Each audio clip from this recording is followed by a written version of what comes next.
January 13th, 2017, a quiet pension house in Dipolog City. The staff opened the door to room 7. What they found inside was a scene so horrifying. Even the mortician would later say she struggled to process it.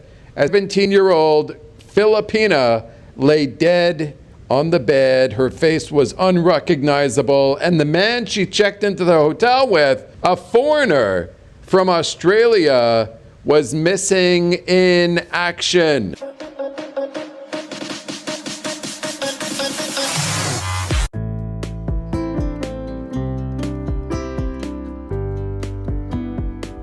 So we're going to introduce the two main characters here. The girl's name was Alona Alvarez. She was 17 years old. She was a student in high school. She lived with her family there in Dipolog City, Mindanao. And the family members described Alona as very active on Facebook, okay? So if that's what they said about her, we have to think she was probably on Facebook all day, every day, as a lot of Filipina high school girls are. Now, the guy, Ali, was 42 years old at the time of this murder. He was from Melbourne, Australia, and surprisingly, Ali just finished a 15-year prison sentence for battery on some guy in Australia. So this is a bad dude.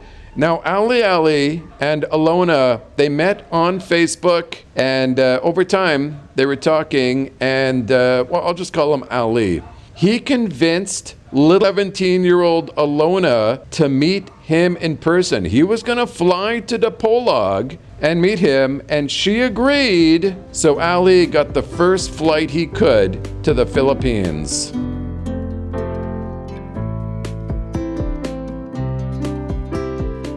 So January 28, 2015, Ali flew from Australia to Dipolog, and that same day he landed, he met the victim, Alona, in person.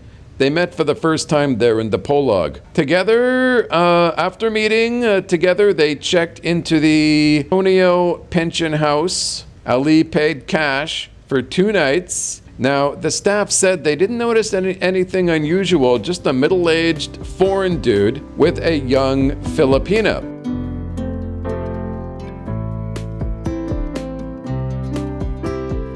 The staff didn't know the girl was 17 at the time. Now, over the next 2 days, neighbors and staff didn't hear anything from the room, nothing out of the ordinary. But January 30th was the expected checkout dates, but they didn't seem to check out. So the staff was knocking on the door. There was no answer. The room bill had not been settled. So using the master key, the employees opened room number 7, and inside they found little Alona's naked body in the bed. Her face was disfigured beyond recognition. She was so badly beaten. Teeth were missing. The sheets were soaked in blood. And the autopsy on Alona later revealed severe head trauma, skull fractures, brain hemorrhage, and death by what's called acute respiratory failure.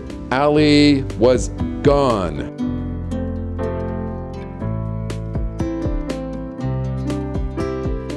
Ali bailed. He was gone. He was nowhere in sight. So after the killing, Ali slipped out of the pension house without checking out and without getting his deposit back. And he went straight to the port and boarded the ferry to Dumaguete City. Meanwhile, the Dipolog police pulled his name and description from the pension house logbook. So they issued a bulletin for all the nearby port cities, Dumaguete, Cebu, and they also noted that he may have visible injuries.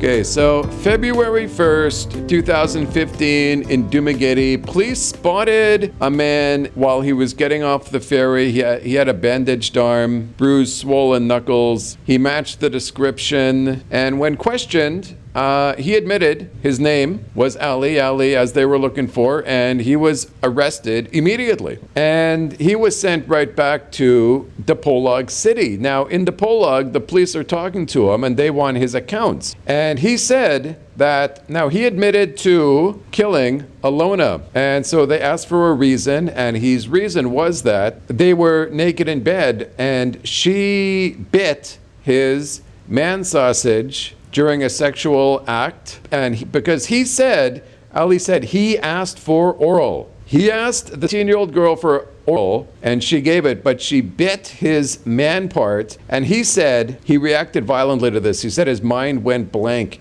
He admitted to punching her, hitting her repeatedly. Now, he said in the report with a shoe. Okay, I would assume it's with his hand. But he also reportedly said that he thought she was a transgendered person, and this made him more angry, which is weird, okay, but we can't trust what this guy says. Now, police rejected his self-defense claim because he said it was in self-defense. Let's move on with the story here, folks. So in the Dipolog, he was charged with 2 crimes, okay? Well, obviously murder, but also what's called violation of the Anti-Child Abuse and Exploitation Act, since Alona was only 17. The brutality of the case shocked the Philippines. I guess it was big news for a while. Media coverage was graphic. Many headlines described Alona's body as horribly disfigured. Now, Ali, he was in detention for over a year, and the case sort of dragged through the Philippines courts. And then in December 2017, everything changed. Alona,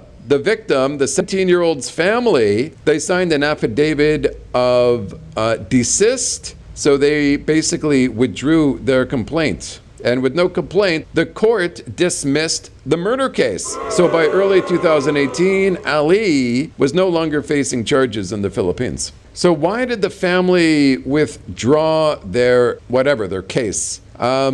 So the family never gave a public explanation, but in the Philippines, what probably happened is that the family is very poor, and Ali probably offered them a lot of money. In my own opinion, he probably offered them upwards of 2 million pesos. On top of that, if they didn't accept it, they would have a hard time sort of fighting him in court, as it's going to be a long, drawn-out process. So they sort of looked at the 2 options. They could pursue it, or they could just take money and forget it. And that's what they did. So Alona was just 17. She was a student with her future ahead of her. She met some guy online. She trusted him and ended up being brutally killed. This case in the Philippines highlighted the danger for young Filipinas who connect with older foreign guys on social media. It also exposes the flaws in the justice system. Even a brutal, well-documented murder can collapse if the family withdraws the case. And on top of that, Ali was set free. So later he was in Manila and he got arrested for possession of drugs. So this is a troublemaker. But at the end of this, is a teenage girl. Her life was cut short. Her killer confessed to the act, yet walked away without even a conviction. For the 17-year-old Alona Alvarez, there was no justice. And for the rest of us, her story remains a warning of how online connections can be deadly and how justice can sometimes slip away. So rest well, Alona Alvarez. It's very sad what happened to you, but you will be in our prayers, and so will your family. This was a sad situation. I heard it being told by Rike, Life Beyond the Sea. And so I did some research, and I thought it was a pretty interesting story I wanted to tell. Anyways, that's that, and I will see you on the very next video, my good friends.